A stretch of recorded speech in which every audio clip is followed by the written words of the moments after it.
Why should you visit the Chairshot.com? The Chairshot.com is your home for hard-hitting reviews, news, opinion, and analysis with attitude. Why? Because you're smarter than the average fan. The Chairshot.com.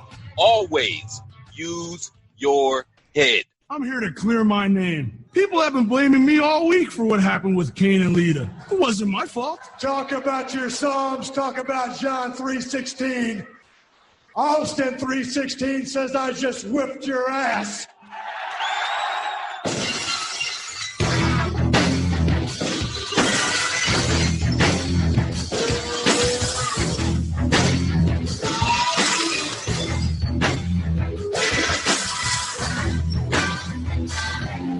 Wild card, bitches! Yeah!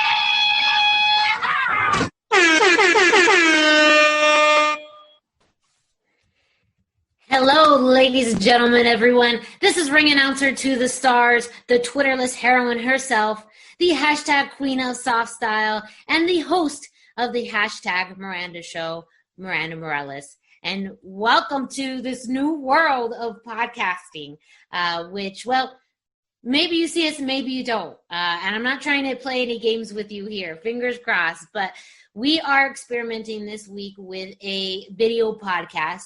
Myself and my co-host, we different. I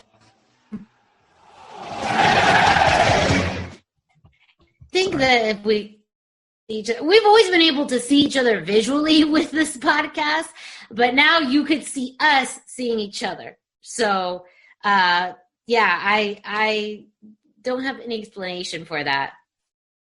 I had this vision of them looking through the window that I don't really like, but watching on YouTube, I'm okay with. Yes, you can watch us on YouTube, but this is the first time we've ever tried to do a video podcast for this show in particular, which is something that we have discussed, something I've been really avid wanting to do because there's so many things within our facial expressions, within our signs that we do every week, and we want to make sure you are in on it. So, bear with us if there's a little bit of technical difficulties, but I promise you it's going to be a lot more fun because, again, you're going to get the facial reactions you've always been wanting to figure out as you are listening to this podcast. However, it's still going to be available in audio form on all of your favorite streaming forms of podcasting, including iTunes, Spotify, Podbay, and soon to be on speaker. So just know that you can still listen to this, but also welcome to the new world. Welcome to the video format of the hashtag Miranda Show. I skimmed by my co-host earlier, so I'm going to let you, you're a good guy, so I'm going to let you have your proper intro. Please welcome my co-host, Greg DeMarco. Dave, it's me, Dave.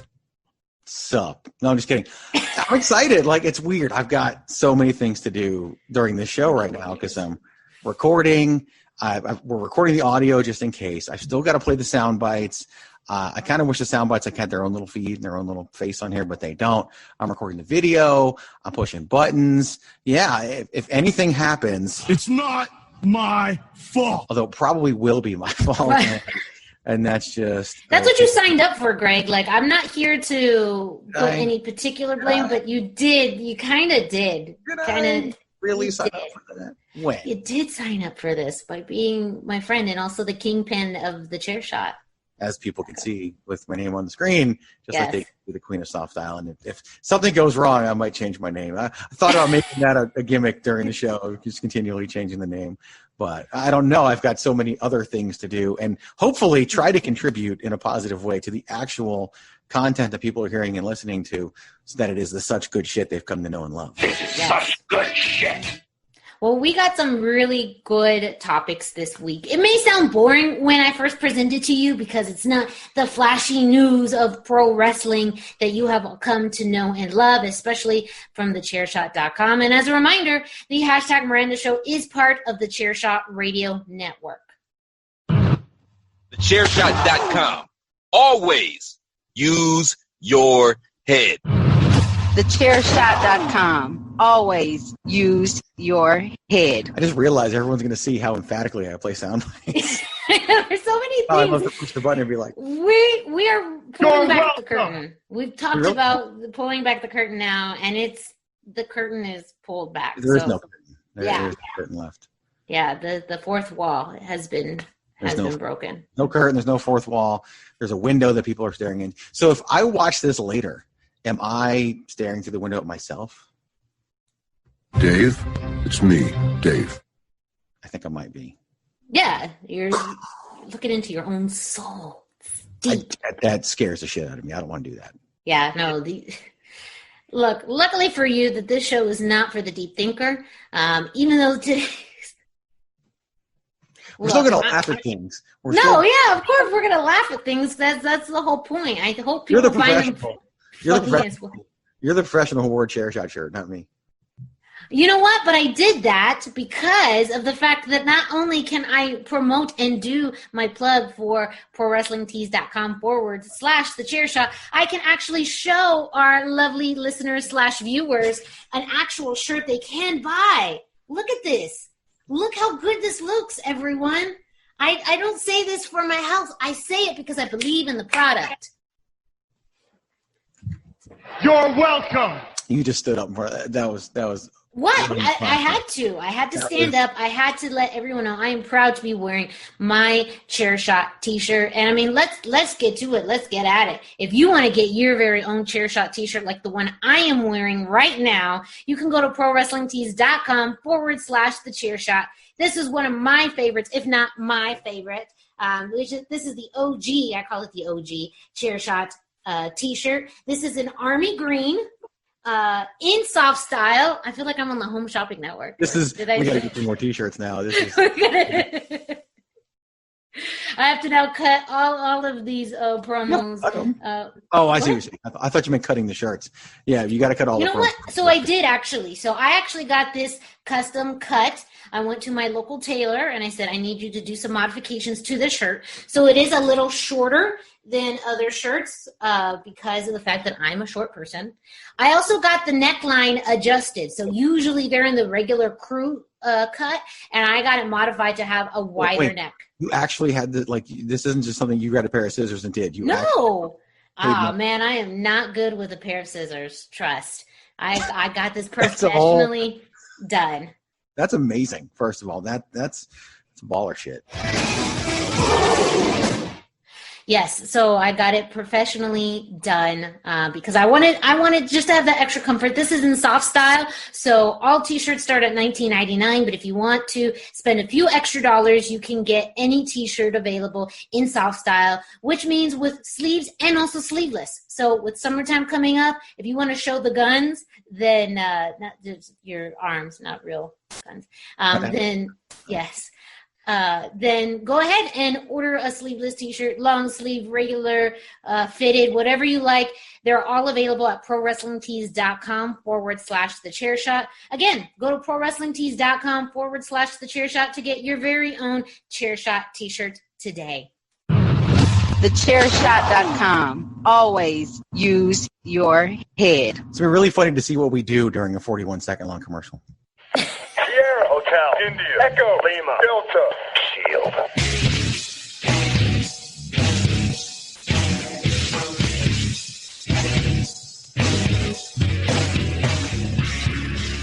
Hey folks, listen up. PC Tony here. Thanks to our new partnership with Angry Lemonade, you can save 10% on physical products and digital commissions using the promo code Chairshot. Head to angrylemonade.net to check out their amazing catalog of products and services. Use the promo code Chairshot to save 10%. That's angrylemonade.net. Pins, stickers, illustrations. angrylemonade.net. This is my yard now. And that's what you do during commercials. Before, we never had to worry about the video part. We could just do whatever we wanted. We're not changing the show. Like, we're just not. No, it's not. If anything, you guys are getting a peek into what we are doing and saying, what we look like. I don't think it would be as good. Like it would still be good, but if we changed it because we're trying to do a video, I think it would it wouldn't be authentic. You know, I haven't used this word in a while, but authenticity is something I'm huge on, and it's even in our hiring page for writers. Like, I want people to be authentic, and so to me, it's like, leave the show as it is, just show people what we do. So it's kind of almost a behind the scenes deal. But yes, because when I was talking about the T-shirts and showing off your arms, I automatically went to pretty much one of the reasons why we decided to change this into a video format. And it was just the idea of Greg and I just flexing in the camera for 20 minutes. I don't know. We had got onto the subject, and both of us are fitness enthusiasts, and we've actually, worked really hard to gain the muscles that we have. So I just started to flex, and we're thinking, then why aren't we showing the world, Right. And that wasn't even on your show. I think that was in between the interview and the recording last time. But it was after the show, I think. Maybe. Now, I purposely didn't wear the shirt I said I was going to wear just in case this doesn't work this week.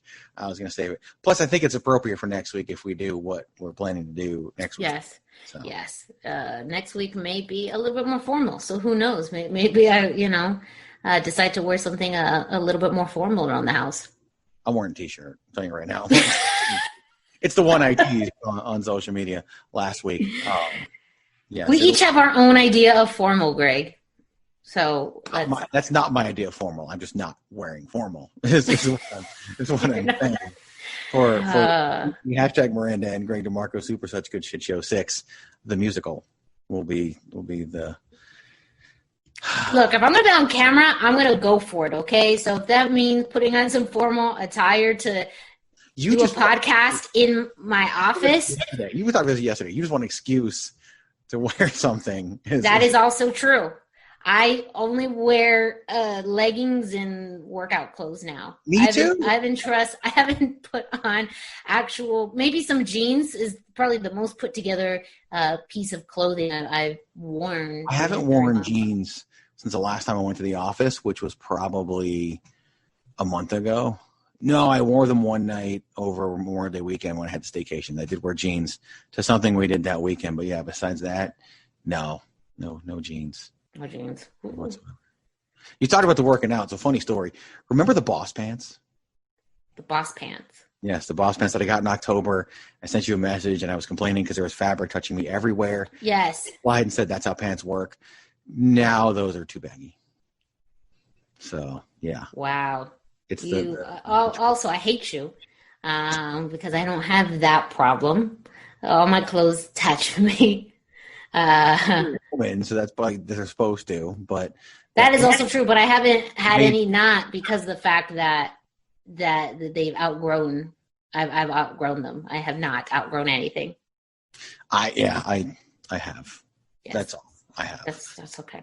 Which is why I would have been willing to do this in like January. That's true. Hey, but it's a good sign of growth. We're doing some great things. And again, this podcast in particular is, it's a fun one. It's fairly random. It's eclectic. And sometimes we like to, not even just sometimes, a lot of times we like to pull back the curtain, not only on our experiences in pro wrestling, but also just on our friendship, how we are wrestling fans and all of that. And, this visual component also lets the fans know, the listeners know. I personally want to have listeners as part of this conversation. And I know visually that can help through, this to see what we look like, what we wear every week. So we hope that you enjoy this new element of the show. Let us know. Again, the hashtag Miranda Show is part of the Chairshot Radio Network, which you can find on multiple streaming forms of podcasting. There you can subscribe, rate, and review.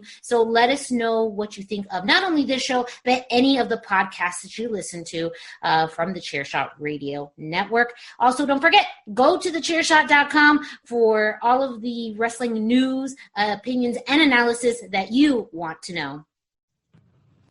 Chairshot.com. Always use your head. And as a reminder, Chairshot on social media has changed their handle to @ChairshotMedia. So Twitter, Facebook, Instagram. You're not on Snapchat, TikTok. No. Tout, any of those? I don't think anybody's on Tout. I just have to confirm because there's so many changes. I just need to make sure I get my facts straight. So there was like 5 minutes of bandwagon nerds of Patrick complaining. Go figure, Patrick complaining about the fact that I changed the handle, and I don't know, maybe they changed other things I don't know about. Like it was very Patrick. It was a very Patrick moment. Oh, he's so cute. I just want to squeeze him.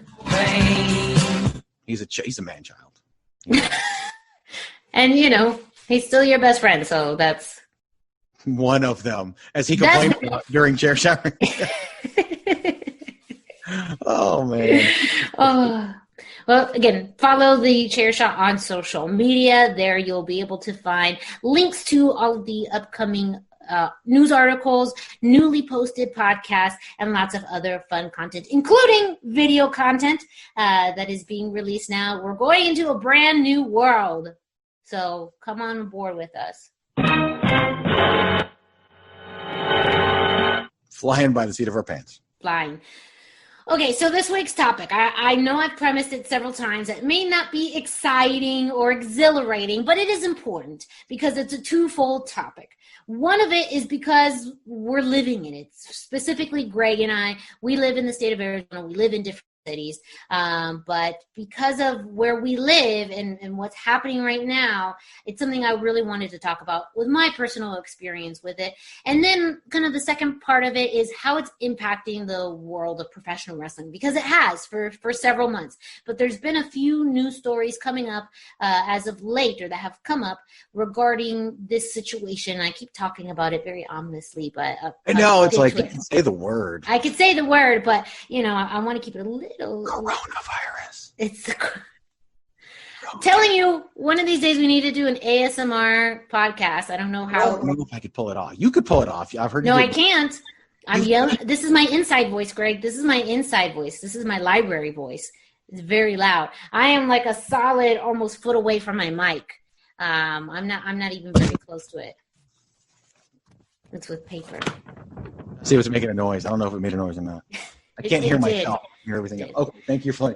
I would have found out when I went back and listened because I did. So yes, as Greg alluded to, or just directly spoke out, we are talking about the coronavirus, COVID-19, however you want to call it. We are talking about it because I want to really do it up. Like we got to make the coronavirus sound exciting somehow. Like you were so worried about like how. No, I wanted to add a little bit of mystery to it, so then the listeners could oh, what is she talking about, and then get to it, Greg. You guys know how to party. It's the coronavirus. Going to hell. I mean, I already was. Oh man, this whole working at home, quarantine, all of that. Not so much quarantine, which is, I guess, the problem in Arizona. So let's start there.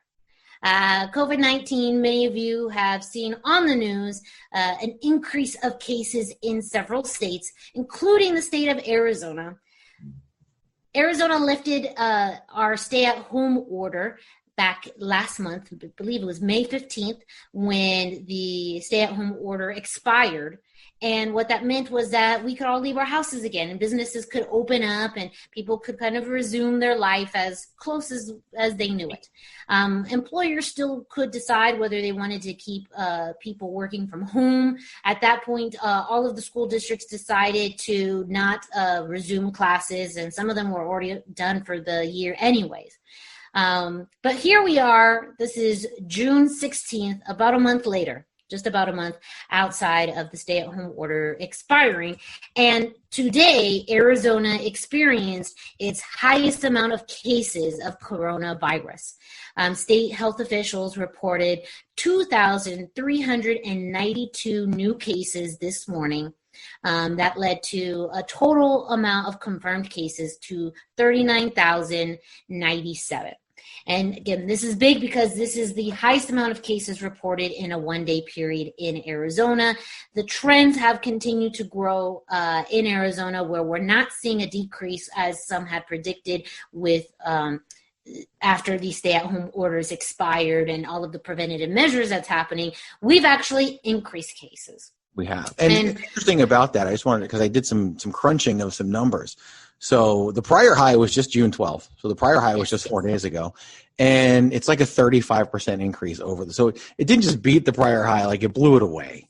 And by, some people are saying nearly double, 35%, not quite nearly double, but that's huge. Like that's a huge, huge number. Like it is really, it's big. It's real big. It's a really big number for us here in Arizona, and that causes a lot of concern for people because you take all of the measures.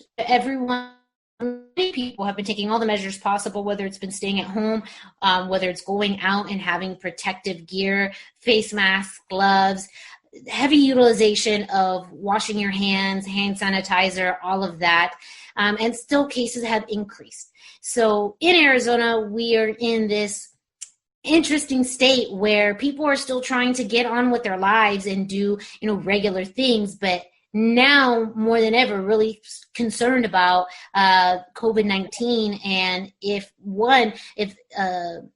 cases are increasing, that means it's spreading, and that means more people are likely to get it or could be susceptible to getting it. And then it also shows, well, what does that mean for the future? We just got out of lockdown a month ago. Is it possible that we will go under another lockdown? And other states may be considering this. Other states are looking at Arizona to see what to do and what not to do as well. And no one ever wants to be that person to be like, don't do that because that was terrible. We're living in that. So, So before we get into the topic, I do want to preface that I am not a medical expert. Anything that I say is just my experience, and I'm not here to give any advice on necessarily how to handle COVID-19. I'm just going to be sharing my experience with testing.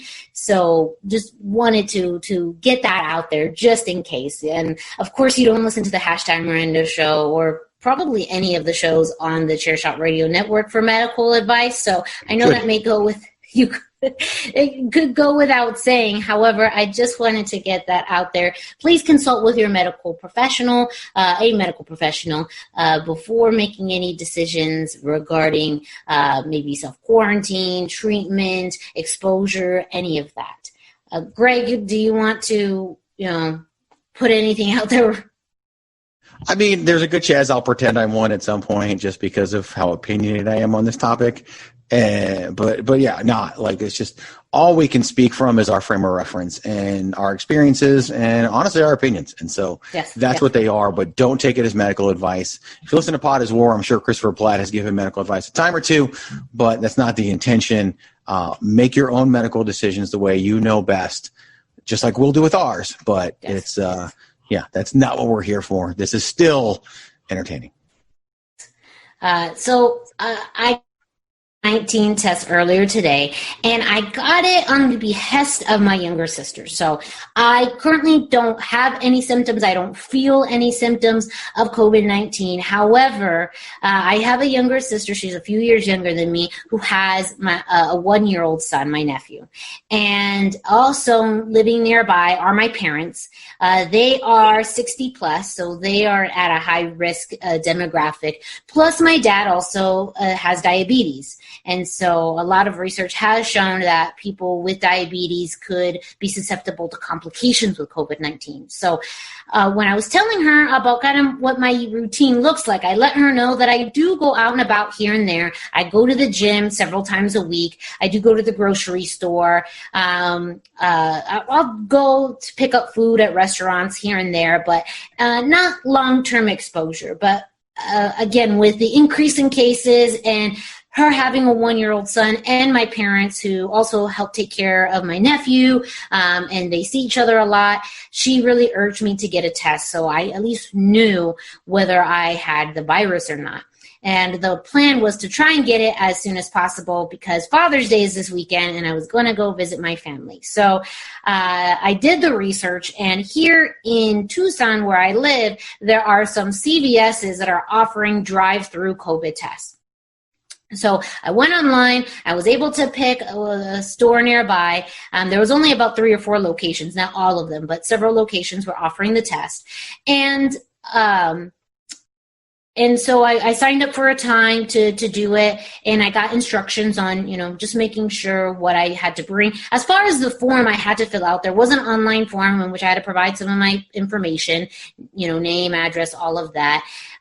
Indicate if I was having any symptoms, if I was at all a susceptible population, and things like that. So the process itself was fairly easy.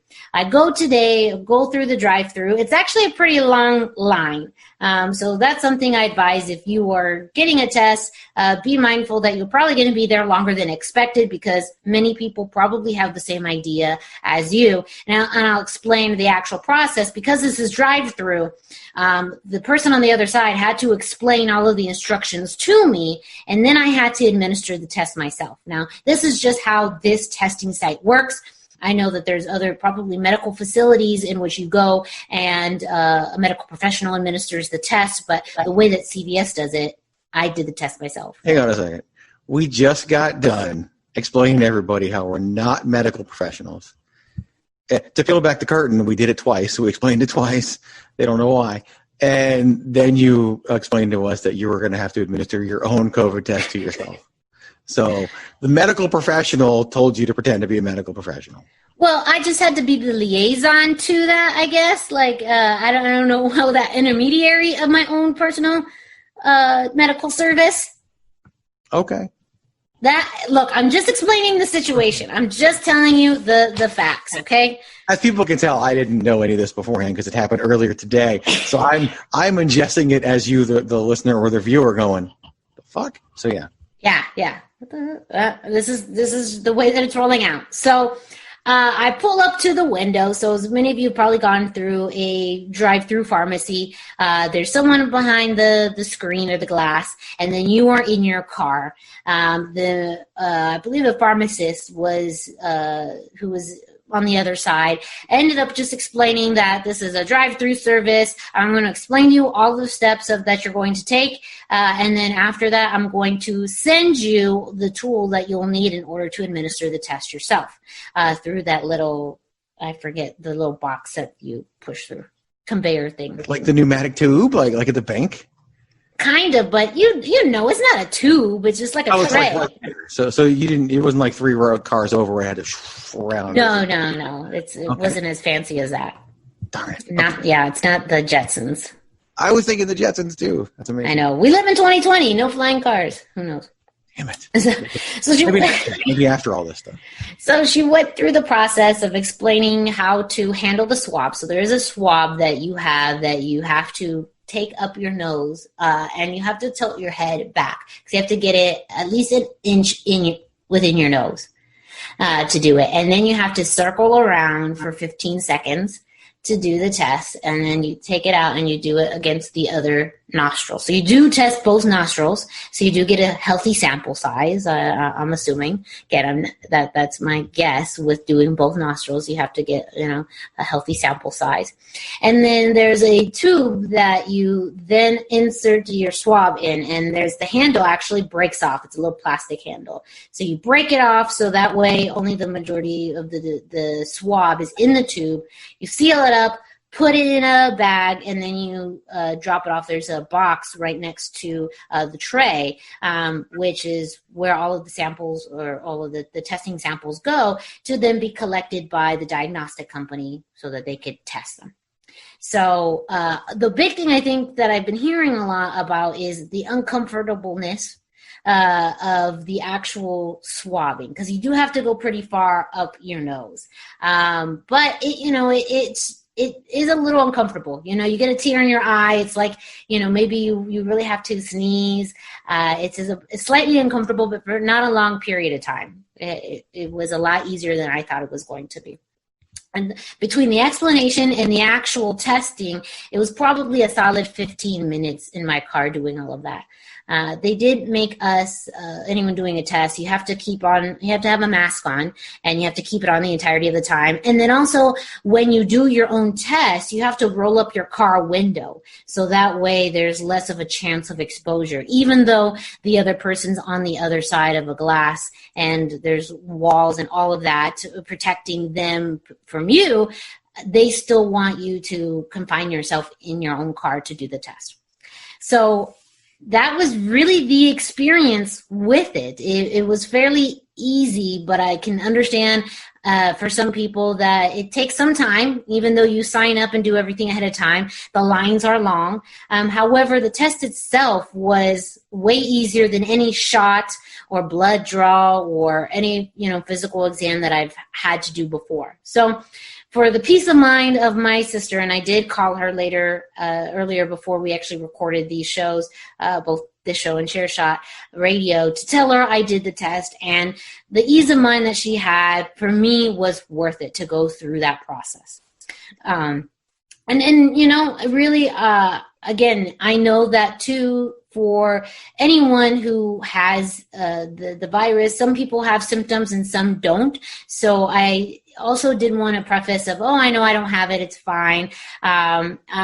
You never know, but I know it's important for my family because of the populations that exist with youth and older people, and also those with pre-existing conditions, that it was important for me to at least know.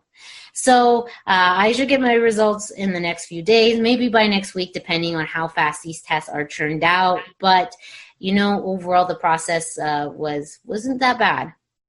So questions. Yes, I'm sure you have a few. So this thing, it took 15 minutes, and that really explains why you were there. How long were you there? I was probably in my car. Like from when you got in line to when you left to go home. How long did it take? It was probably a solid 45 minutes. Okay. Was there any instructions in terms of like what you could eat or drink beforehand, or anything you had to do before you left the house or anything like that? No, the only thing that they made sure that they included in the instructions is that you had to have some kind of mask on while you were not only in the line, but while you were talking with the health professional. Unrelated question, and then I'll get back to the regular questions. When you wear the mask, do you cover your nose? Yes. Because I see that so often, and I'm like, you're defeating the purpose. Like, yes. Half the people I see wearing their mask don't cover their nose. I literally, when I got my haircut this weekend, the woman literally said she doesn't cover her nose because it's hard for her to breathe. I don't know. I was just like, at least she was owning it, right? Yeah, so some people own it, but also related but unrelated. One of the reasons why I don't even mind wearing a mask, so I got one of the newer masks that Taya Valkyrie has as part of her new fashion line. So mine is really cute. Orange, yellow tie-dye mask that I ordered at TayaValkyrie.com. Is this mask nearby? I can go get it. It is not nearby enough for me to reach, but you'd have to entertain the audience for 2 minutes while I grab it. I got more questions first. Yes, okay. So you don't know exactly when you're going to get the results. Correct. So it could be, the information I originally received was 2 to 4 days. However, the medical professional said that it could be 8 to 10. So if you don't get your results by the weekend, has this really made your sister feel better about you visiting the family for Father's Day if you don't actually have the results of the test?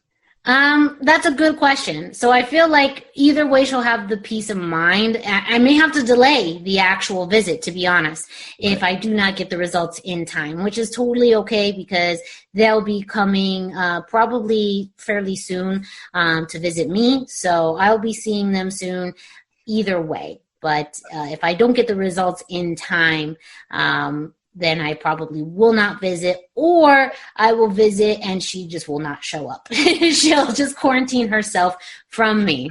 Gotcha. Yeah, I was just, because I mean, only smart people listen to the Chairshot Radio Network and watch these shows, so I know they were thinking the same thing too. Like, I was establishing a timeline in my head, and I was like, yeah, you're like, the math is off. It's weird. Yeah, like, knowing the reason why this took place, and then knowing the time frame that you shared, I was like, something just wasn't adding up. So that's why I wanted to ask that question. Okay, I believe that is all the questions that I have. Yes. All right. So we'll do the mask later. We'll forget about it. Okay. Yes. Well, don't worry. I'll maybe put it on a future show so that way people could see. Yeah, I have several masks. I have one. Well, I have several because I sometimes lose track of things. So I have one that's in my car. Regardless, I have one in my purse. I have one at home that I kind of rotate around. So I have a few around, just more because I'm forgetful more than anything else. Okay. I can attest to that. So this other thing is kind of just more random, but it's related to news and things that I've learned. And you may know this, Greg, but I don't know how many of our listeners / viewers know this. So talking about the news, we got a lot of the information we talked about earlier from the news. One of the news outlets here in Tucson is an NBC affiliate called KVOA. And they're pretty much one of my favorite affiliations. I don't know, as a kid, I just was always drawn more to NBC affiliates, I think because for the most part, that's all we had when I was growing up in Yuma. That was pretty much the only local affiliate that we had. So it's just a weird connection. But every morning I wake up and I will click to the NBC affiliate, KVOA, in order to watch, my morning news. And one of the anchors of the morning show is someone that actually wrestling fans would be familiar with. And you're wondering, what does that even mean? However, one of the anchors for Tucson Today, which is the KVOA NBC morning show, is one Sean Mooney. And for anyone who may or not be familiar with him, he is the former WWE play-by-play announcer. He also did a lot of interviewing and involved in several different segments in WWE. He was last seen with NWA earlier this year as part of their broadcasting team. So I don't know if people knew that. I think it took me a while to connect the dots of seeing him on my morning TV show and then also realizing he's that Sean Mooney from WWE and even now NWA. So I kind of feel a little bit more of an explanation too as to why I watch that. And he's a great anchor. I like him a lot. And that's that crossover with, professional wrestling and news. He also went to my alma mater, the University of Arizona, to study broadcasting. So, that's just a fun fact for today. That was just really, somewhat related, but nothing related to this, that, the Sean Mooney that everyone may have seen before from WWE is a local news anchor here in Tucson where I live. That actually is kind of cool. And for the wrestling fan listening, everything that you said there is really good, except for the fact that he went to the University of Arizona. That's a good thing, and you shut your mouth, boy. I will find you. We actually argued about this earlier today. Yes, exactly. I knew you had something to say about this. Someone picked University of Arizona over Virginia Tech in sports, and that person's going to forever regret this decision. That is not true. Also, the University of Arizona is the process of, are we going to do this? Are we going to do this? Are we going to do this? Okay, who's this? I mean, really, seriously, a mug? This is a freaking totem pole. Like, come on. All right. A stupid totem pole. No, it's a fucking amazing totem pole. I have pendants. I could pull other things, but I'm not going to destroy my office just to, challenge you. I'm not going to do that.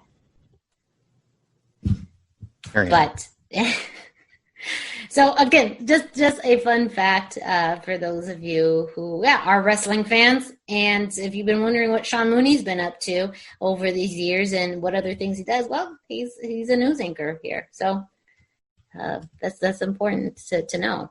So there's a quiz at the end. Yeah, it's a quiz at the end. So another thing I wanted to talk about with this situation happening in Arizona, we talked about the increase in cases. We talked about my own experience getting tested. But it's also impacting lots of different places, people, events within Arizona. And for any of you who may be first-time listeners or viewers, you know that Greg and I are also a part of the independent scene in Arizona. I'm a ring announcer, and I've announced for several promotions throughout the state. And Greg is a promoter, producer, also probably kingpin, of a promotion out here called Impact Zone Wrestling, IZW. And COVID has already impacted, pun I guess, implied. Unintended, but it was. Intended, yes.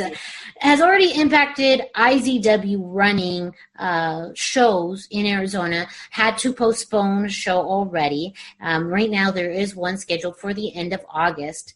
But I wanted to get your insight as a local promoter, as a promoter within the state of Arizona. Now that we're seeing some cases rise, maybe some restrictions coming into play back in Arizona, how does that impact running a show possibly at the end of August?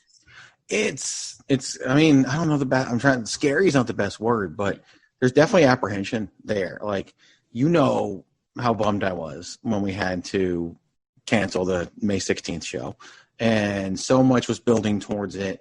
We had an amazing crowd in February. Everybody showed up, and we ran out of chairs, had people standing, like, such momentum, such a great show. And we talked about that at length on this program. And so it was just rolling towards, and we were selling tickets for May and all that. And we made the promise that if we have to postpone the show, we'll refund every single ticket. We won't even do the whole gimmick where the tickets are good for the next show. Like, nope, you can buy your ticket in total confidence that you'll get a full refund. Everyone did when we had to cancel it and move it to August. And it's full speed ahead to August. And then, we're getting ready to release graphics. We redid all the graphics because you don't want to use the same graphics for May for two reasons. Number one, you don't want someone to see that and think, oh, maybe that's just old and not realize it's a new date. And number two, it's new and fresh, and you want to be new and fresh. You don't want it to be a reminder of the show that had to be canceled for COVID. And so it was, we're in the midst of getting all that together. And now it's like right when we're getting ready to announce stuff and sell tickets, there's a spike of cases in Arizona. Everybody's worried that things are going to get shut down again, and it's like, you can't win. And we're still moving forward right now, and we're going to play it by ear and obviously monitor things closely.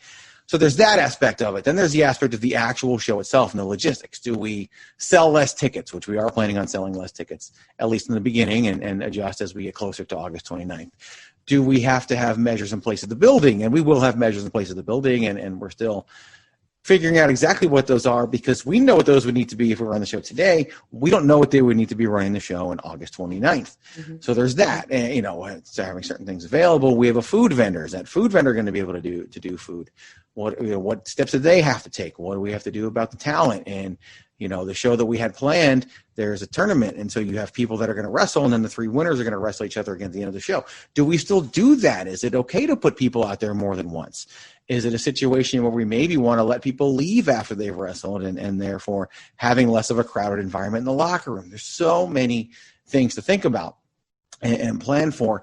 And when you start running a wrestling promotion, those aren't the things you thought you were going to have to worry about. You thought you had to worry about, how do I market the show? What do I book? How do we fill the building?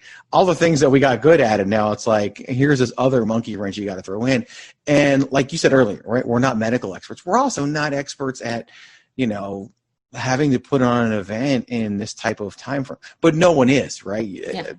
The phrase unprecedented times, I know people get real tired of that, right? Because we hear it all the damn time, but it's true.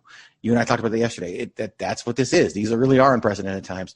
So we just got to figure it out, and we got to do what's best for our fans and our talent and our show. And if that means that things take a nosedive and we can't do it, then we can't do it. Would I be bummed as hell to have to go from February to May, then to not May, then to August, and to not August to November? Yeah, it would suck. But sometimes you got to make those decisions, and you got to make the right decisions. So from the promoter perspective, it's crazy because I've never had to do this before, and it's not what I signed up for. But it's what we have to do, and it's what we're going to do because we want to put on the best show possible. We want to give our fans the best experience, and we want to keep this train rolling. But we got to do it in a way that's best for what's going on in the world right now. We can't be naive.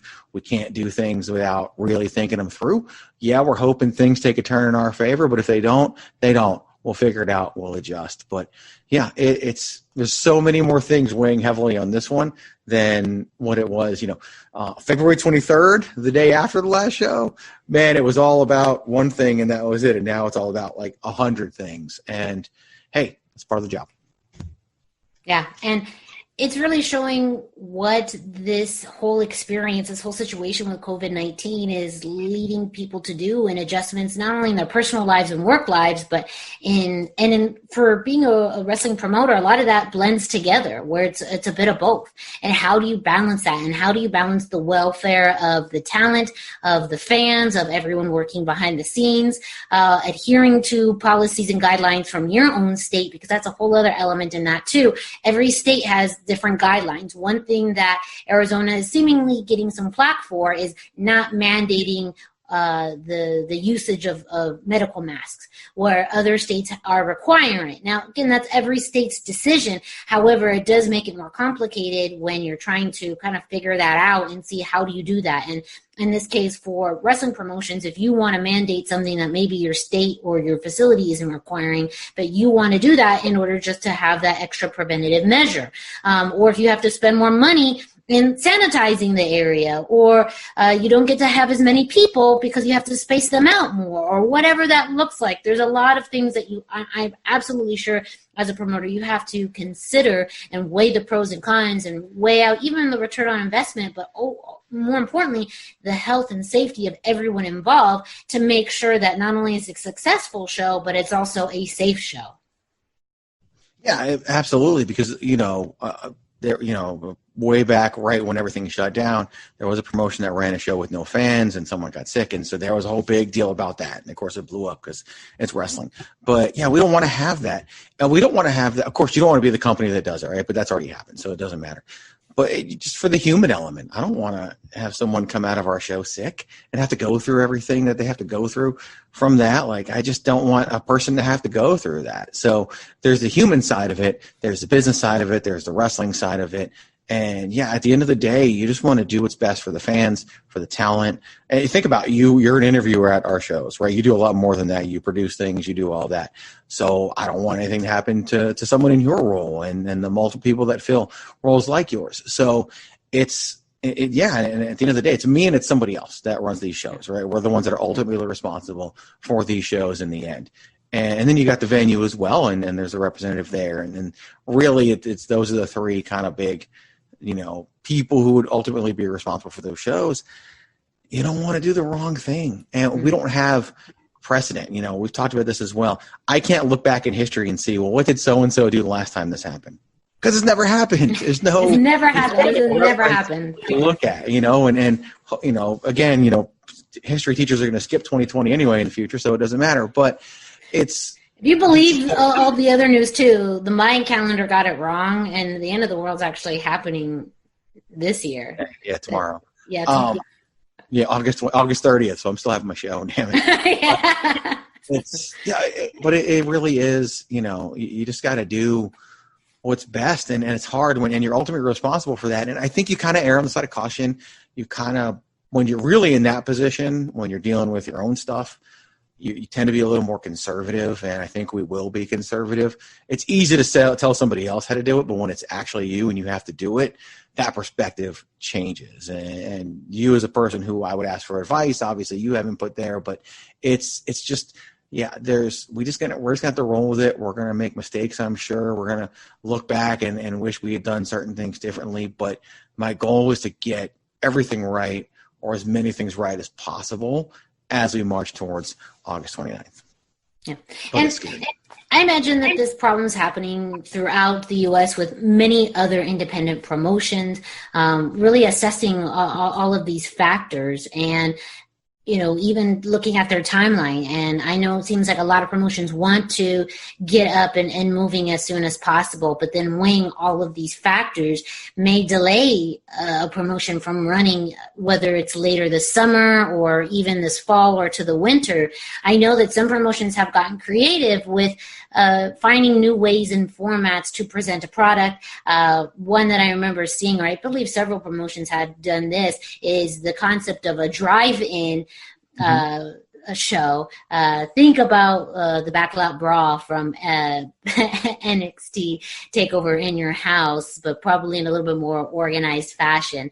That's one way some promotions have decided to address it. Others are doing more empty arena shows and streaming online. Others are focusing actually on doing their own cinematic types of matches as well, and taking some influence from what other promotions, especially WWE, has done in producing cinematic matches and bringing that content out to fans. So it truly is not only an unprecedented time, but also a time to move and think forward when it comes to the future of pro wrestling, because this is not a short-term problem either. This is something that's going to carry promotions, or promotions will have to be concerned about for possibly years to come. If there's upswings in cases like ours, how do you address that? Do you keep on going, or do you take extra measures? Will there be peak times where promotions can't run anymore? So now you're going on a more limited calendar. Do you have to consider venue changes where maybe you decide to do things outdoors so you have more space? But again, places like Arizona, that really then limits your time frame because it's either hot or not hot. I think today here is like 105. And that's a good part of the summer. And other places may be beautiful, but that's just, we live in a dry heat. So many things that to me, I find it interesting, but also where I think that wrestling promotions will persevere and come up with ideas and be able to continue. And I truly believe there are going to be some fantastic promotions out there that come up with some creative and innovative ideas on how to produce content and produce a product in a safe and manner, not only for their fans, but for the talent. And I think that what is going to be what I'm really interested in seeing. I really liked the drive-through idea.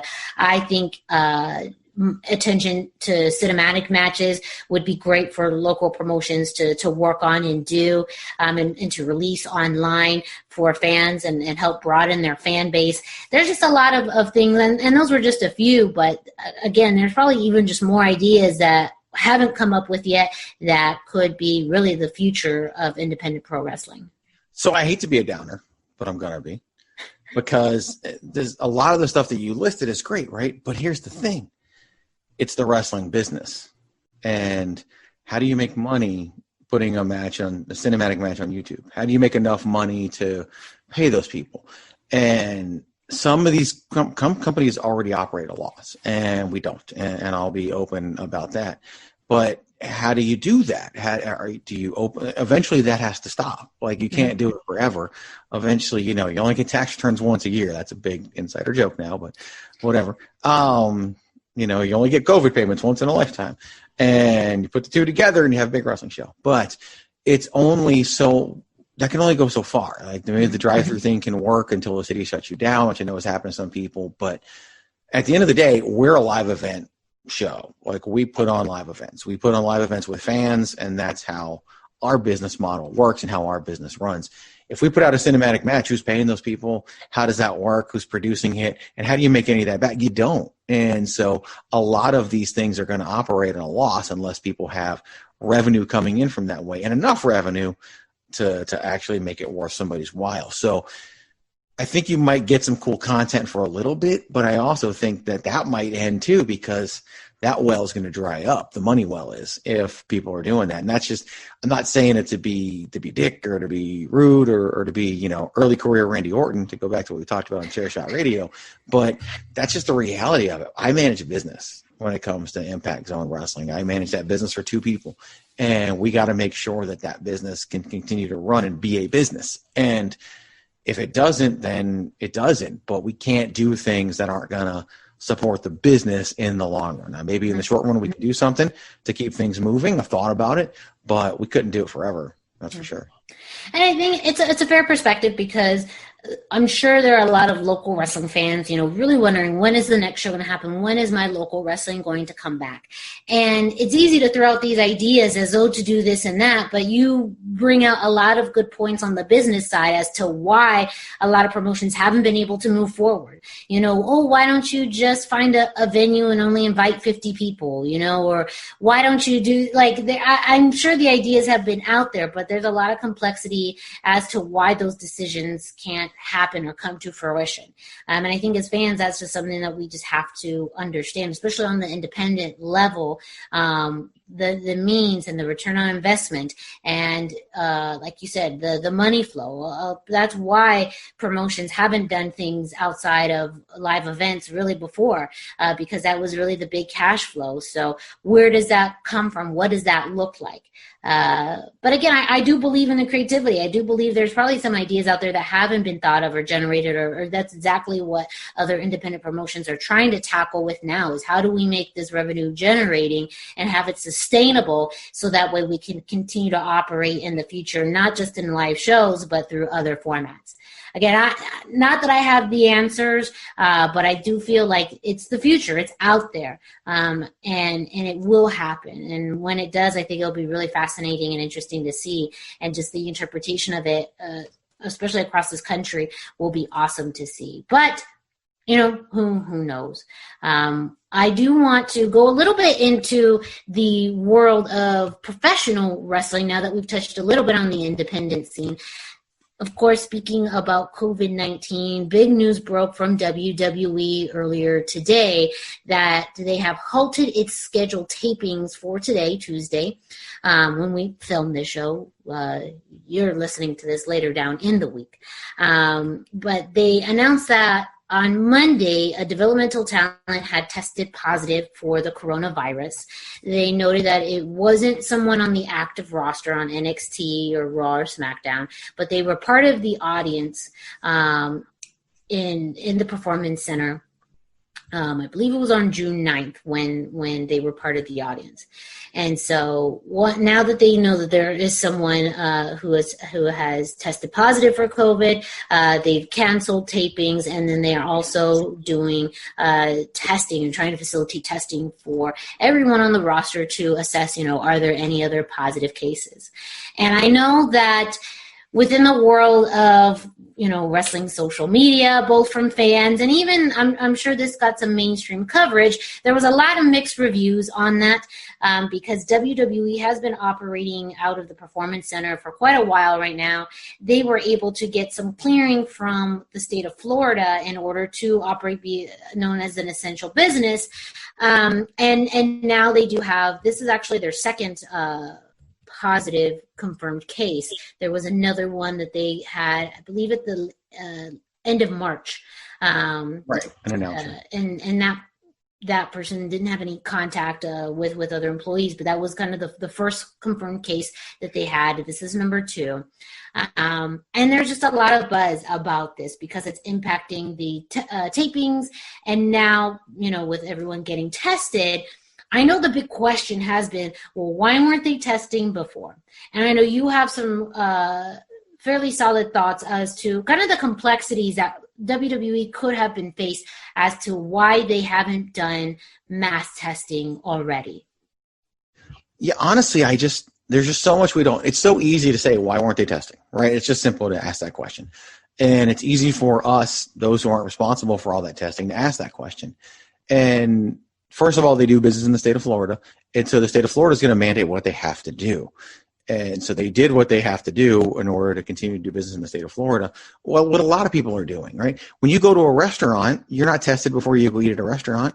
Well, you're just as close as all the fans were that were in attendance at that taping on June 9th, which is largely believed to be when a lot of Backlash was also taped. But it's just a tough situation because it's easy to say WWE should have been testing. Well, what's the availability of tests for a private organization in Florida? Can they really obtain all those tests? Do they? Is that really what we want? Do we want to take those tests away from medical facilities? So then everyone's saying, well, AEW's been testing people. Well, have they really? Were you there? Do you know that AEW's been testing people? They're in Jacksonville, not in Orlando. Orlando is a high point in terms of cities in the country for places that have COVID cases. So a lot of their tests might not be readily available as well. There's just so many variables that we don't know, and it's so easy to become idealistic and say what they should have done when we don't know what they were trying to do. We don't know what attempts they made. Have they been trying to get all these tests all along and weren't able to get them? Were tests made more available because they had a confirmed case? We just don't know.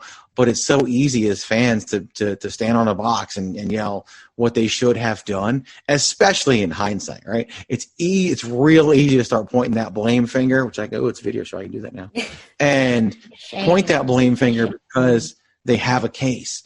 But we don't know the steps they were taking. They might, the fact that they only have had 2 cases could be directly related to the steps they have taken. And maybe had they not taken those steps, they would have had 10, 15 cases by now. Who knows? These are the same things that are facing, the UFC when they run their events. As the NBA looks to enter this bubble in Orlando, by the way, they're also faced with the same problems. And we just don't know. Like you said earlier, right? We're not medical professionals, or we're not going to pretend to be medical professionals. We're also not health officials. We're also not people who are in the political realm and in charge of making these decisions. So there's just so little that we actually know. It's easy to play the blame game, but it's real hard to actually learn everything we need to know and make an informed decision. So I can't sit here and tell you they did everything right. I also can't sit here and tell you they did everything wrong. And so it's just tough. It sucks, and I hate that somebody got it. Then they began testing everybody, and maybe they should have been testing them all along. Maybe they could have. Maybe they couldn't have. We just don't know. And look, it's better as a podcast about wrestling on the internet. It'd be much better for me to sit here and put my torch in the air and say, hey, they were doing everything wrong all along. But I just, and being authentic, which we talked about earlier, I just can't do that. Maybe they did. Maybe they did everything all wrong. Maybe they didn't. Who knows? But I think this is not a time for a blame. I think this is a time they did right. They did halt tapings. They were supposed to tape today. They didn't. They tested everybody. They'll resume taping after that. So they acted accordingly. And I also, again, I don't know what it would have been like in the state of Arizona. I don't know what it would be like in the state of Florida. We just don't know. And like Miranda talked about earlier, every state's different, and every state regulation is different. And we don't know. We barely know what they are in Arizona. We have no idea what they are in Florida. That's very true.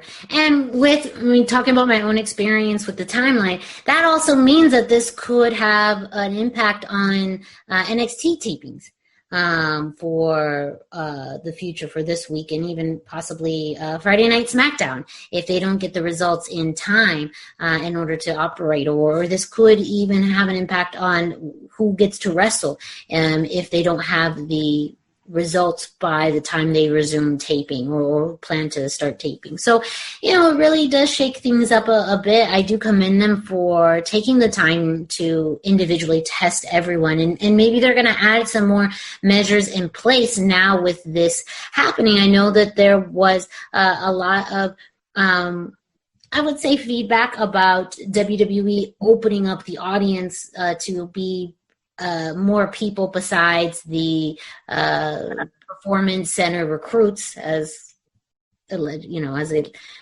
company likes to call them, allegedly, and other news sources. But I know that step even made some fans feel uncomfortable that they were opening the door. So I know too, a lot of it is at personal level. Some fans are okay with it, but some of you may have my sister who say it's too early, it's too soon, there's at-risk populations and all that. So I think too, the perspective that you have on the severity of this, how it impacts your life and your family, also I think translates to wrestling fandom. Or just that, you kind of have to examine as well that if that was your family member working in that environment, what would you want for them? It's very easy to separate ourselves from what's happening because it's on TV. It's, wrestlers and performers, and that's their job. But ultimately, this is their lives and their health that they have to consider. And so that's something that these measures take into consideration. I do also want to mention something that you pointed out, Greg, with AEW. Tony Khan did tweet out earlier today when he was asked, or someone actually on Twitter pointed out the testing measures that AEW has set in place. And Tony Khan responded that, this is in his words, yes, we test every person who's in the backstage area or working in or around the ring at the beginning of every week we're doing a show. Now, that's just directly from his Twitter account. So, again, that isn't necessarily an official statement from AEW or TNT. It is from Tony Khan's Twitter account. the hope would be that that is a true and honest statement. And as Greg pointed out, they are filming, even though they may be in the same state, they're in a different location. They also probably have a smaller crew size. I know that that was also an element when they started to incorporate wrestlers as fans, that they had a wristband system, ensuring that those who had wristbands were already tested, and that's why they were able to be in closer proximity. So they may have different measures and processes in place than WWE as well. And I don't know, maybe WWE wants to look into them. Maybe they're going to do their own thing. I'm sure both are keeping them close to the cuff, because that too, I mean, the more you open, it also can be scrutinized as well. So as long as they're taking those measures, but I don't foresee either company going into that much depth. But it's also funny how you mentioned that, yeah, fans are going to take the tweet from Tony Khan as gospel when, you know, maybe WWE puts out official statements and fans are still unhappy with that as well. So different news sources, different ways of sharing information. But again, you know, that's also what this situation has done for much larger companies, is it's also impacted how they operate and do business and record and film on a weekly basis. It's a couple things. Number one, the Khan family also owns an NFL football team, so they could have access to certain things. We don't know.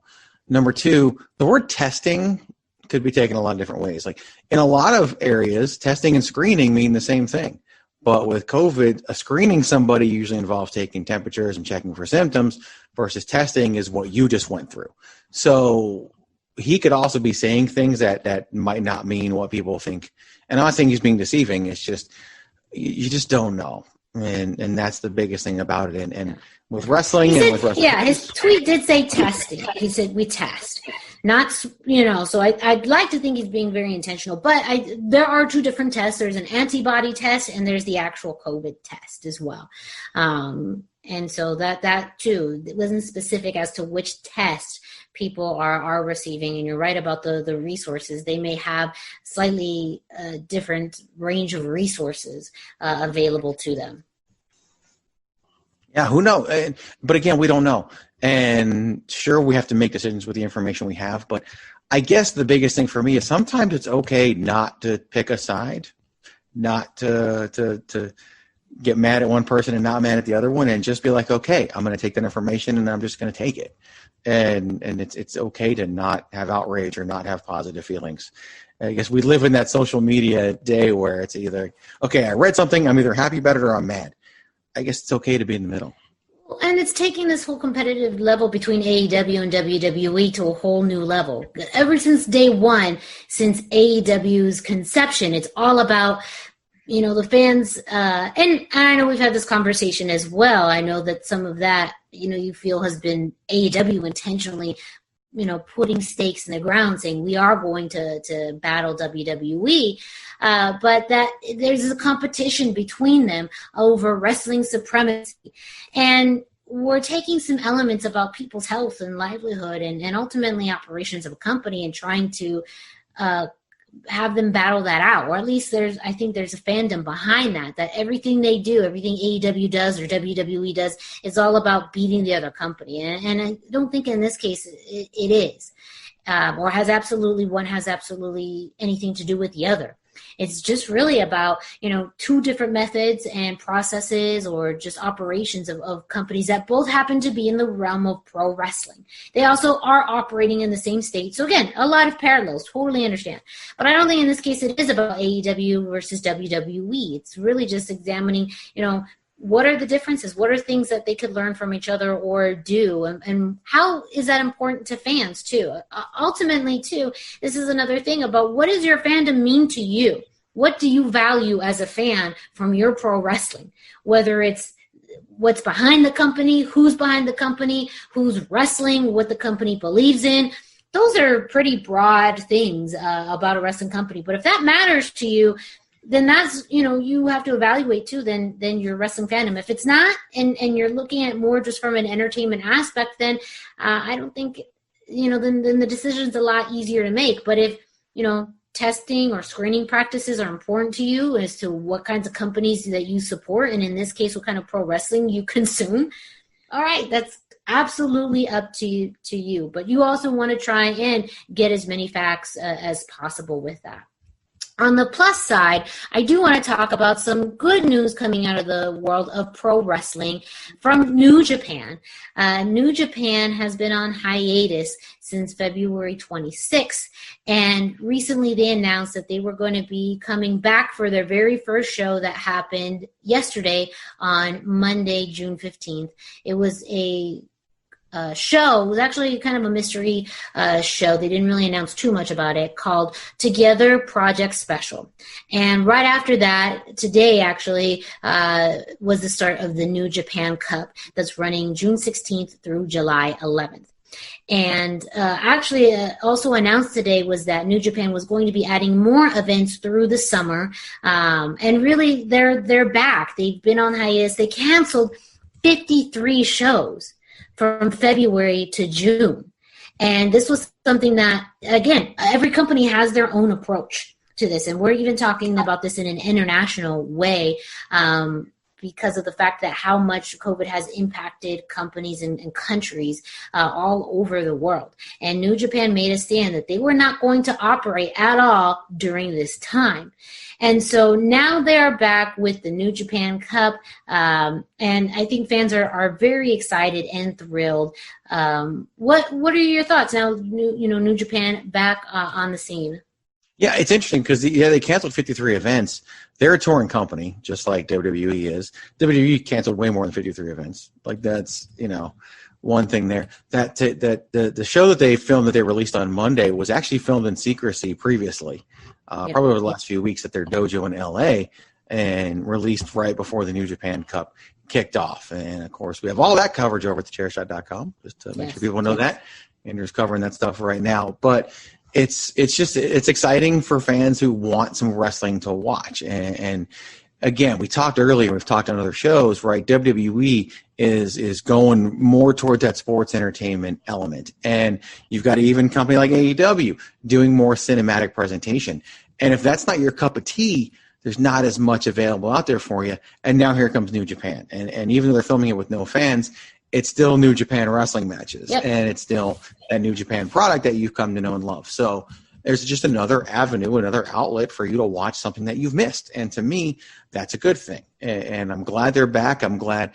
I believe in the approach they're taking personally based on the information that I've ingested, because they shut it down completely. And now they're coming back with no fans. They have a plan to have fans during the month of July. Whether or not that happens, who knows? At what capacity, who knows? They have some initial plans, but those plans could change. We don't know. Japan as a nation handles COVID-19 and the coronavirus very differently than we did in the United States of America. They handle it as a nation, not necessarily individual states handling it like we have. Many other countries do as well. I recently did an interview with Canadian Football League star Chris Aki. Nothing has opened in Canada, according to him. And like pretty much they're still largely in a lockdown. They don't know when the season is going to start. They don't know if the season's going to happen this year. They do have some plans in place, but they're further into the fall, and they may not happen. And he's fully ready for that. And we talked about that during the interview, which you can find at thechairshot.com. But that's just a perspective. It's still we tend to get America-centric a lot of times because we're in America, and other countries are handling it differently. Other wrestling promotions are handling it differently. So hopefully for New Japan, they're doing some things we can learn from, and it's a product that's making people happy. I would say hopefully it's making people happy, but I see the posts, I see the tweets, I see the responses. It is making people happy. So I'm glad, because that's what wrestling's supposed to be. I know that Patrick got mad at himself a few weeks ago for hoping that bandwagon nerds would pose a distraction for people.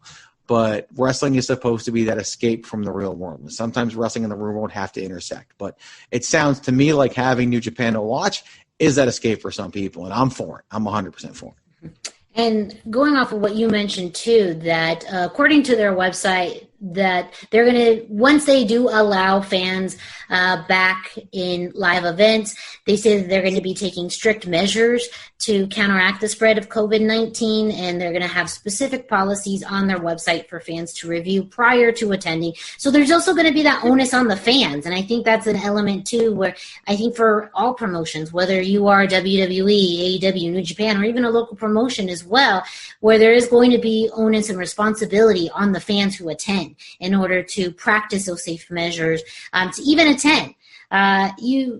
Anyone who does go to a live event does run that risk, but we've talked about it ourselves that, as adults, that's decisions that we all make as well. And that if it's something that we enjoy and want to participate in and go to, that's a risk that we take anytime we do leave the house. So there is onus on every individual who attends on just, understanding the risk, taking the safety measures that a company asks fans to do, and not trying to fight it. I mean, ultimately, too, if you don't want to abide by that, you don't have to go to that show. And hopefully, promotions do have fans that are very understanding and supportive of those measures and follow them. But also, they may not let you in, and that's also their right to do that. That's always been a policy, to do that or to ask fans to leave. But now they may have more of an onus or a responsibility if there is someone who is causing a health issue for others. So it is, I think, a great time. And I think a lot of people do agree. I was totally okay with New Japan taking a hiatus. Other promotions have decided to do that as well. Ring of Honor is one here stateside that has canceled future showings. MLW as well. They are pretty much taking it month by month, assessing and evaluating their events and pretty much just deciding every month on whether to run or cancel. And at this point, that they've been continuing to cancel because that's the company's prerogative. If they decide to not operate, then they're doing that because it's in the best interest of the performers, of the company, of everything. So, and it also, I think, for fans who just have to be more understanding of that. I know content is always rich to want to try and find content and do, find new wrestling and have those options. And you're fairly limited now in live and new content. But we've said it before, take the time to explore a new promotion, research and learn, or even visit back to a time in wrestling that you enjoyed as you wait for maybe your favorite promotion to come back. But everyone's handling this differently. It's still just very fascinating to be in this time, not only just in life, but in just pro wrestling, and examine and look and see what's happening and how everyone is addressing this situation in different ways. It's also important to remember to go back again, here we go again, the business side of things, right? Ring of Honor is owned by the TV stations that have their show. So if they don't produce a brand new TV show, there's no blowback on that, right? We don't know the financial implications behind the MLW TV deal, but obviously it's better for them financially to not run and not produce that and lean on their own content. That doesn't work for WWE, who has deals with Fox and USA, and AEW has a deal with TNT that just got re-upped, and they're actually making money from it now, which they weren't originally. And even Impact Wrestling, now being owned by Anthem, who owns the channels that they're on in a lot of ways, their situation is very different as well. So the economic situation behind each of those 5 promotions, 6 if we put in New Japan, is every single one of them is different. No two are alike. And that's also hard for wrestling fans to understand either, because wrestling is wrestling, but it's not in this day and age, not with the TV product the way it is. WWE, I thought they should shut down originally and show some old content. Maybe that wouldn't work for USA and Fox. And so they were kind of put in a rough spot. Same with AEW, with TNT, whereas that may not work for other companies. Look, I talked about IZW before, right? If we don't run a show, we're not spending money. So we're not losing money. And that could be the reality for Ring of Honor. That could be reality for MLW. For an AEW or WWE, if you don't run a show, you're by default losing money because of the TV deal. So it's very, very different. And so I guess they're not only making those decisions for all the quote-unquote right reasons, there's some business and economical factors in those decisions as well. I don't want to say they're right or wrong, but that's just the dose of reality and how these decisions are made. I don't love it, but I don't control it. It's just I'm here to kind of state that fact. That factors in as well. Yeah. Yeah, and that even just goes to any business at this time. I know that overall many local, state, the national economy has been impacted by this, and every business owner has had to evaluate those pros and cons. Some reopened as soon as these stay-at-home orders were lifted. Others have decided to remain closed, and that's, again, a lot of those economic factors, business factors come into play. The world of professional wrestling is such more visual, and it's so large. And with this fan base that's everywhere, and all over the U.S. and all over the world too, that's also where you either have, ideas or speculation or opinions about what companies should or should not do. And I think it's still absolutely fascinating how every company is approaching it. And you brought up some really good points about where funding is coming from these organizations or to these organizations. What contractual obligations that they have that may require them to keep on going, and then other financial factors in play as well that could either allow them to continue to produce content, or maybe they have to reduce certain content or completely cut out live shows. Who knows? But this was just really more of a format to discuss how COVID-19 has impacted the world of professional wrestling. I feel like I've said impacted a million times, and it's also embarrassing that I didn't mention Impact Wrestling once. Not out of spite or anything like that. I feel like because of the fact that they've actually been a little bit more tight-lipped as to how they've been operating with this, so I didn't want to throw anything out there regarding their practices because that's just something that they have not released. So that wasn't my, business to try and put something together. But they are, like you said, they are on TV every week producing content. They are, doing empty arena shows. I believe they're doing things out of Nashville. Again, another state. So in Tennessee, completely different guidelines and policies or restrictions when it comes to COVID-19. So and bringing in talent from Canada, another country. And yep. So the whole North came back, baby. They came back. Not just back, but here's the thing about Impact Wrestling, right? We don't know, but if they were doing something that people didn't like, Ethan Page would tell us that they were. So there's that too. There's definitely that too. Yeah, that's a lot. And you know what? I think they've been thriving in this. I feel like their storylines, we get to see more of their storylines being told and actually how good they can be. I feel like a lot of the past history with TNA has clouded the judgment of fans as to not giving Impact Wrestling, this new iteration, a chance. So for me, I feel like storylines are fairly easy to follow. They make sense. It makes me entertained while I'm watching it. And of course, you have some really fantastic wrestling. I mentioned the North. They're still Impact Wrestling champions, and I really enjoy them as a tag team. And so I feel like there's a lot of good things happening with Impact. And again, that's another thing. If you are tired of seeing maybe WWE, maybe you're not a fan of AEW and all this stuff. If you haven't watched Impact Wrestling in a while, take a look at it. To me, it's worth it. It's only 2 hours every Tuesday, and it doesn't feel long.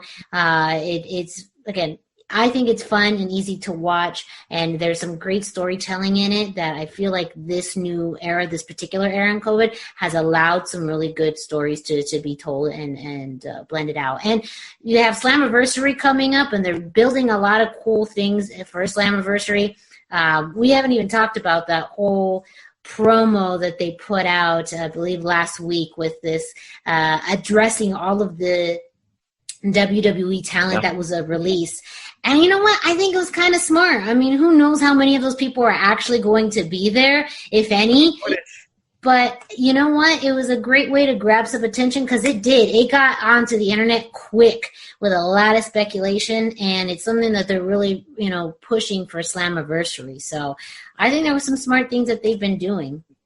And someone's going to be there at Slammiversary. It's not like they're going to deliver nobody. It's not Dick is not in charge anymore. They'll deliver something.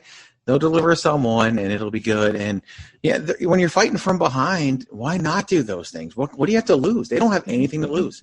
Impact Wrestling and all of this, and I think it's great what they're doing. And I think they do put out a really good product, a very underrated product. But I think people are starting to come around and see more of it, and hopefully that's one of the good things that comes out of this is maybe they get another resurgence once things get back to quote unquote normal, whatever the hell normal is. Yeah, whatever normal looks like. So, well, you know what? Speaking of normal, this may be the new normal for the hashtag Miranda show. We will see. Who knows? But thank you to the listeners and the viewers. Sometimes I've said viewers and there's no viewers, but now I get to say that. Right. I could say it and it doesn't sound crazy. Hopefully we'll find out. Find out. Hey, who knows? Maybe this doesn't get to air, and whoever's listening to this on one of the many streaming platforms for this podcast are like, y'all are insane. But hey, we're trying something new. We're living in a time where you have to push out creativity. You got to push out some different ideas, try new things. And damn it, I'm not going to preach it if I don't try it myself. So here we are. Don't forget, you can visit thechairshot.com for your wrestling news, analysis, and opinions.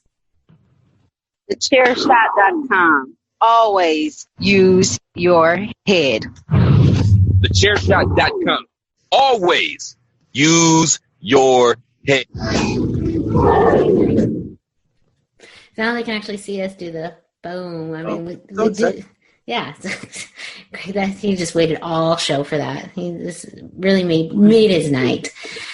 So you can find Greg DeMarco on social media at Chairshot Greg on Instagram, Facebook, Twitter, not Tout, not Snapchat, not TikTok, not Club Penguin, not any of those places. Is that a thing? The last it one? was okay. Club Penguin is from my understanding, it's more of like a millennial thing. It was a Disney/kids website that you used that people could go on. And some of them, sometimes you could do chatting, I believe, but it was more just like fun kid content. But many people now who were on Club Penguin are like now adults, and it's just one of those more nostalgic forms of online communication or format. You're not on MySpace. MySpace, yep, I remember MySpace. Yeah, you're not on that, so just keep it straight to the facts. Me, well, I'm the Twitterless heroine, so I am not on Twitter, but you can find me on Instagram and Facebook at the hashtag Miranda. Put it right there just for you, just in case. Hashtag is spelled out. Yeah, I did mine earlier. I had mine up there earlier. I felt like 17 different things on there. Yes, maybe that's going to be part of the fun part of this video portion of the hashtag Miranda show is to see how many times Greg changes his description, whether it's his name or whatnot. I have a feeling he's about to change it right now. I may be more focused on doing the video, so I won't change mine as often. There you go. Such good shit. So a preview for next week. We usually don't do this, but we kind of already have an idea of what we're going to do. I'm not going to spoil it too much. Are you sure you want to do this? Are you sure you want to say this? I'm just going to tell the fans that we are going to be doing a Super Such Good Shit Pal show extravaganza. Number 6, Return of the Sixth. Yes. Number 6. And for anyone, January, so it's exciting. Yeah, we haven't done one of these. So in the times where it works out, we end up combining Chairshot Radio and the hashtag Miranda show into one big super show where it's just me and Greg putting out such good shit, pal. So I'm not going to go into depth about what we're actually going to be doing. We're going grand, though. The idea itself is fairly grand. This is an endeavor that we've actually talked about for quite a while, and now the opportunity has presented itself for us to do something special with all of you. So make sure you tune in to the Such Good Shit Super Pal show.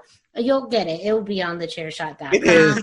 It's the hashtag Miranda and Greg DeMarco Super Such Good Shit Show 6, pal. Yes. Return of the Sixth.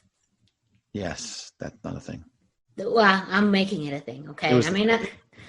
I didn't get the entirety of that show right. To be fair, it's a long title, but that's also the fun part of just me messing it up, because that's just my thing. And Greg, we just call it the shit show. It's really In short, it's the shit show.